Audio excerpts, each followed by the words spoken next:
Good morning, જય શ્રી કૃષ્ણ। તો મારે છે ને આ દૂધીના ઢોકળા તો મેં રેડી કર્યા, પણ હજી એનો વઘાર મારવાનો બાકી છે, એટલે કાંઈ નહીં। લીમડો લઈ લીધો, રાઈ જીરુંથી મસ્ત મજાનો છે ને એ દૂધીના ઢોકળાનો વઘાર મારી દીધો। પછી તો કાંઈ નહીં, સવારમાં દૂધીના ઢોકળા ખાધા। પછી આ વાસણ ઉડકા અને આ તુલસીમાં છે ને એને પાણી પીવડાવવાનું છે। આમ તો જો હાવ ઓલા થઈ ગયા। પછી કાંઈ નહીં, ભગવાનની પૂજા કરી, તુલસી માને પાણી પીવડાવ્યું અને પછી છે ને મારે દ્રષ્ટિને ટ્યુશન મૂકવા જવાની હતી। અને પછી ટ્યુશનથી મૂકીને આવતાની સાથે મારે જમવાનું બનાવવાનું હતું। પછી જમવાનું બનાવ્યું ન બનાવ્યું ત્યાં મારે દ્રષ્ટિને ટ્યુશન લેવા જવાનો ટાઈમ થઈ ગયો।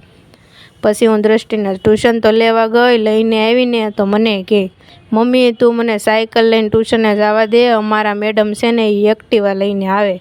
તો મેં એને એમ કીધું, એ મેડમ કહેવાય, તું મેડમ બની જાને પછી તું જાજે। Like share subscribe, bye by.